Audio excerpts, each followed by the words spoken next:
It's amazing. We did a bill to outlaw wild animals in circuses. No more bears, lions, and tigers in circuses. And we were the third state. Hawaii and New Jersey went before us. And it was like Christmas time. And I had read that New Jersey had just passed their bill. And I text Nick and I was like, I have a bill we have to do this year. And yeah, it was really hard to find an author. And finally, that's what we call them here in California. We, as a nonprofit, are the sponsor of the bill. And then the elected official we get to carry it for us is called the author.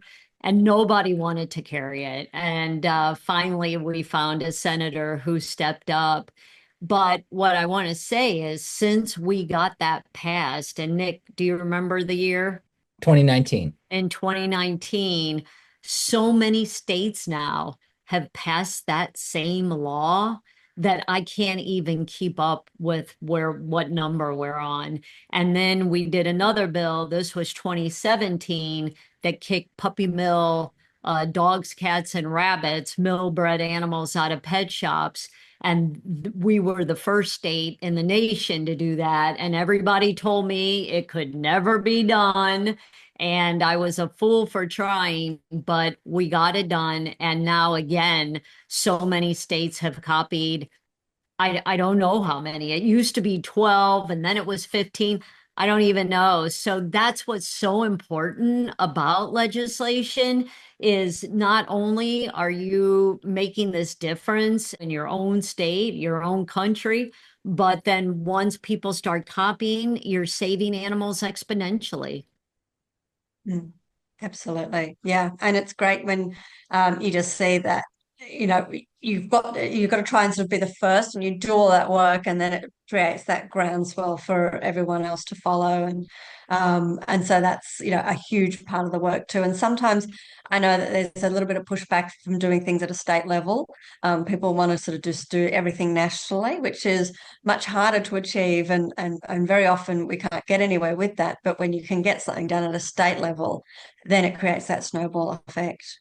Yeah, Yeah. we played in the federal pool and was like, this is a waste of our time, actually. Yeah. It even goes further down the chain to get cities and municipalities to do things first, and then that filters up to the state, and eventually, hopefully, the states filter up to the federal level. We like glue traps. We want to ban glue traps.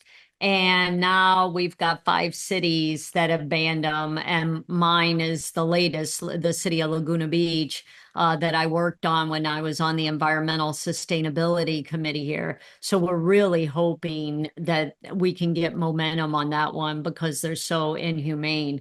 So, and we wanted to ask you what, if you could, I'm sure it's so many, but in your 7 years being an elected official in Australia, what have you passed for the animals that's been signed into law, and what do you have in the hopper? Absolutely. So there's quite a lot, and I probably won't be able to cover all of it. Right. We might be of interest to you, Judy. We did actually ban glue traps just recently. So that's on a Oh, state level. And we've also done the same strategy that you were talking about in regards to councils. And so we've had 5 councils go fur free. So they've banned the sale of fur in those councils because we're trying to get a state ban, but we're still in yeah. the works for that one. Probably one of the bills that I passed that I'm most proud of is a bill to ban forced swim and forced smoking experiments on animals. And so in forced swim tests, animals are dropped into a bucket or a beaker of water and essentially drowned. Yeah. And in forced smoking experiments, Oh, they are pushed into a tube and have cigarette smoke forcibly pushed into their nostrils. I've seen And that. so Oh, God, good for just you. horrific. So Oh, we that's passed a bill in huge. New South Wales outlawing both of those experiments.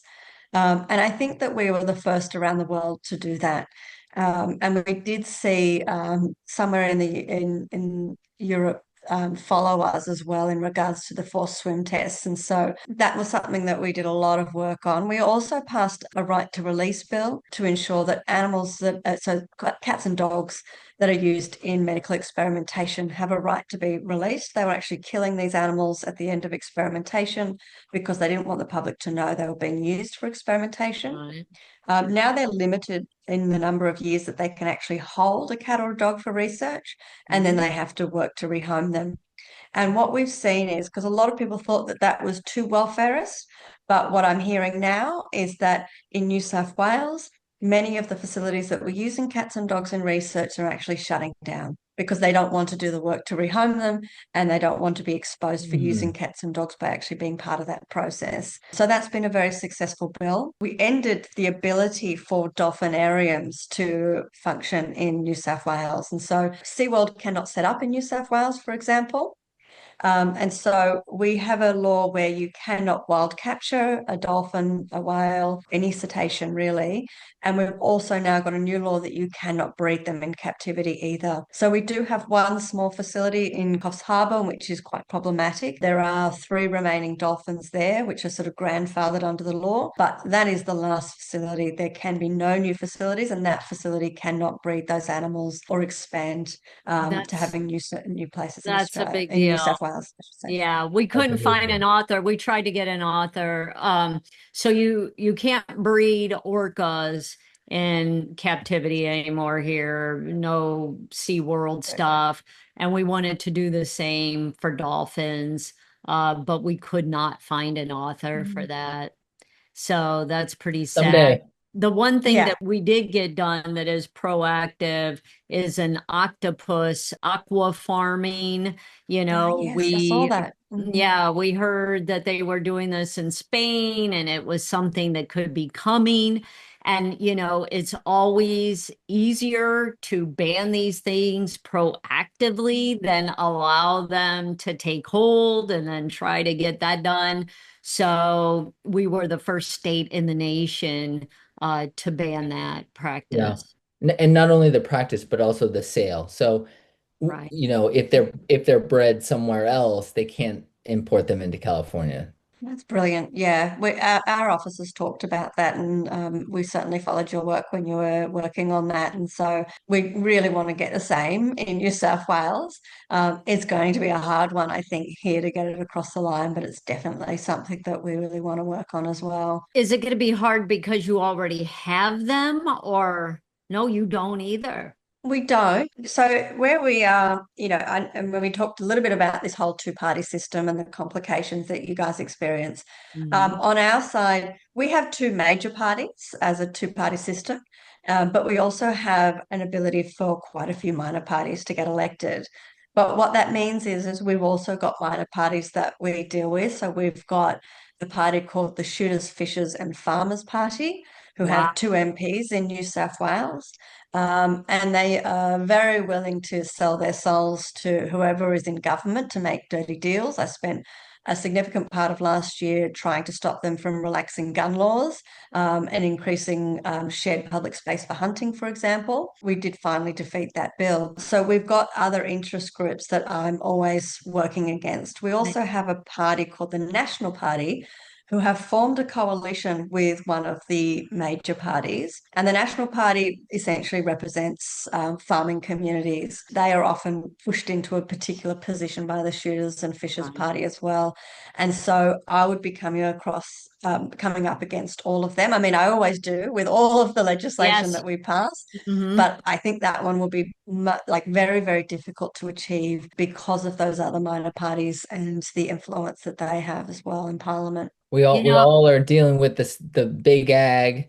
special interests, whether it's in the two-party system or the multi-party system. They are always around and have plenty of influence wherever they are. So Nick, when you lobbied the octopus bill, if I remember right, we got unanimous support on that bill. Yeah. The Farm Bureau didn't engage, I think, because they knew that it would be too, octopus are a very iconic and species that people find dear to their hearts. We really leaned on the My Octopus Teacher, which a lot of people had seen. And so I think, I don't know this for a fact, no one told me, but I think that they maybe just decided that because they didn't have a financial interest in it, that they didn't want to come out and be the front of opposing this kind of legislation. Yeah, And we got unanimous support throughout and and got it Well done. signed. California doesn't allow much aquaculture at all. And so as a rule, as a high level rule, no matter what the species, so we didn't have a special interest in the state that was going to stand up for against us. Right. Yeah, that's good. That's One that good. we're doing this year is another proactive one.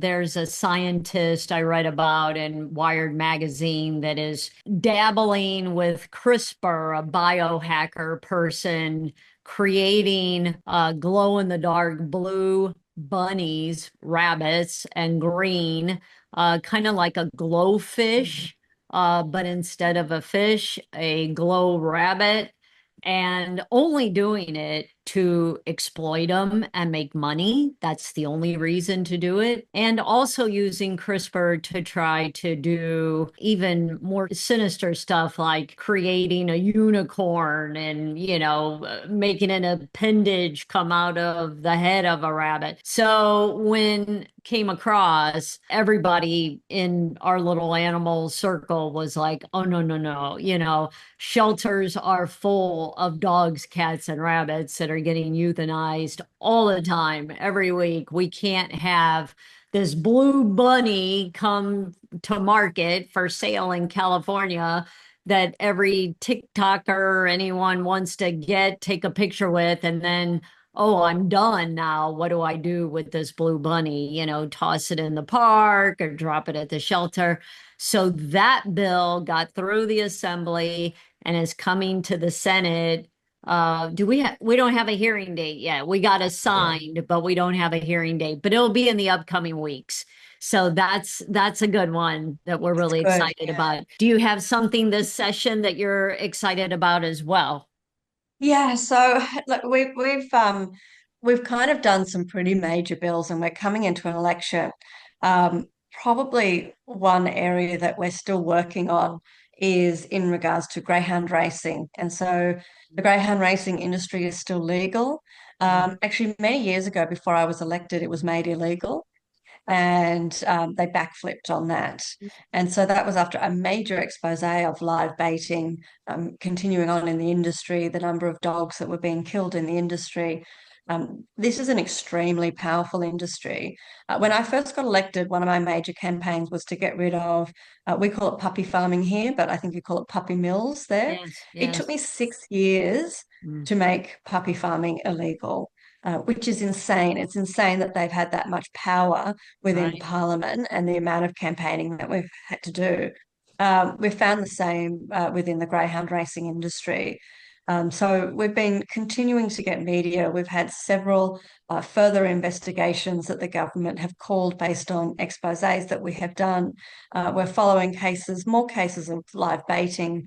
We're also finding a whole lot of sexual harassment, sexual assault, racism, bullying, all sorts of hideous things happening within the industry as well. And so we've been really following that and continuing the pressure on the industry. We do have a bill that we're working on now in regards to the industry, in regards to, we've had a lot of whistleblowers actually within the industry come forward to us. And you have to have a license to be able to operate and be part of this industry. And the people approving the licenses have told us that, they were pressured to approve murderers, to approve people who'd been found guilty of child sexual abuse. Oh my God. And so they've all been given the stamp of approval. And so we're changing that whole system to say, well, actually, no, these people can't be involved in the industry. But actually, by putting up this bill and having these discussions, a lot of people in the community are saying, well, what do you mean these people are involved in the industry? And of course, a lot of taxpayers' money is thrown into these industries to prop them up. So that's one area. the other area that we're really focused on, we in New South Wales, we have a baboon breeding facility, and those baboons are rented out for medical experimentation. And so this is a very, Rented, very wait, similar facility. rented out? Yeah, so the facilities that want to do research on animals actually rent the baboons, and then they'll either return them or the animal will die as part of the experiment. Oh my So God. it's just horrific. Oh, So we're doing a please, lot of work please on get that exposing one that. done. Yes. Oh my Yeah, gosh. Oh, you're so important. We love you, Emma Hurst. We love you. We need way more. We need a lot less of those shooter hunter. What's that party called? yeah, shooters, fishers, and farmers. Shooters, fishers, and farmers. That is the whole of who we go up against all the time.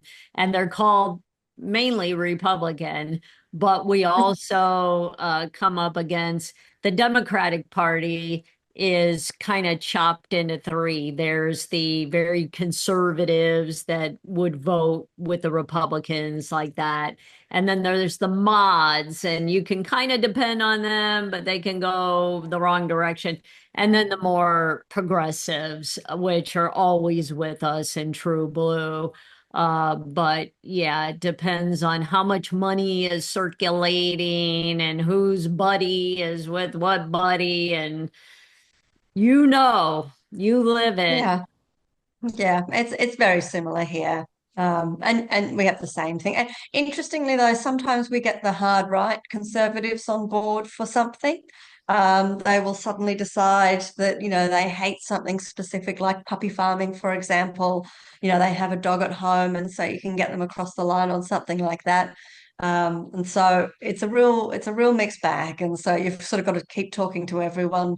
And yeah, you never know what moderates you might get on side, like you say. And so it's always just about getting as many as possible. You're seeing it here a little bit. Right now, under Trump, the NIH is really working to move away from animal testing within the National Institute of Health, which is under the federal government. So, and that's being led by, some on the right under Trump. So you're right. You are seeing some of these issues cross over. Oh yeah, we have Yeah. like we take everybody, don't get me wrong. I mean, the only person that would carry our blue bunny bill, genetics bill, was a Republican. So there was no Democrat that would take it. Who That's a beautiful Sorry, kitty. my little cat wanted to say hello. All the way Jester from is 20 Australia. years old. Whoa. Oh. Doesn't look 20. Yeah, he's shuffling along. He's good. He's 21 in September. Oh, that's Wow. Well, awesome. obviously he's been taken care of The good well. life, yeah. Before we go, is there anything else you'd like to tell the Americans, Californians, anything? I think one thing I will circle back on the kangaroos, and this is something I said. I actually did travel to the US, and I spoke to many politicians when I met you, Judy, about the kangaroo killing industry here in Australia. And our koalas are iconic in Australia. Koalas were also being killed, and their skins were being sent overseas. And the US put up a bill and said we don't want koala skins. Our koalas are near extinction now. I think if the US hadn't put up that bill and US politicians hadn't voted to save the koala all the way back then, that koalas would be extinct now. We would have absolutely lost that opportunity. And Wow. so the fact that politicians are now standing up in the US and saying no to the kangaroo killing industry, that might also be what saves an iconic species like the kangaroo in Australia as well. And so one of the things that, when I did speak to politicians in the US and I also spoke to Americans on the ground, they were horrified by it. But they also said, well, I don't want to sort of step on anyone's toes in Australia, and happy for Australians to make their own decisions about what's right for them. And that's not always going to be the case. We really actually need that international pressure, and we need that support from politicians overseas that can see this for what it is. They can see it because, they're not necessarily making money out of it in the same way as industries and lobby groups in Australia are.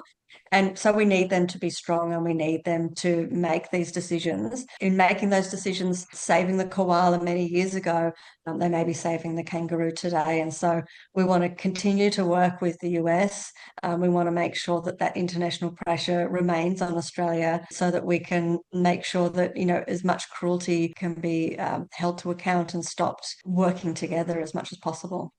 That's a great point. Thank you so much for closing with that. And whatever we can do to help, if you hear of any other state bills or a federal effort that we need to jump in, we certainly will. And I just want you to know we are here for you for anything, any effort that you need help with. Thank you so much.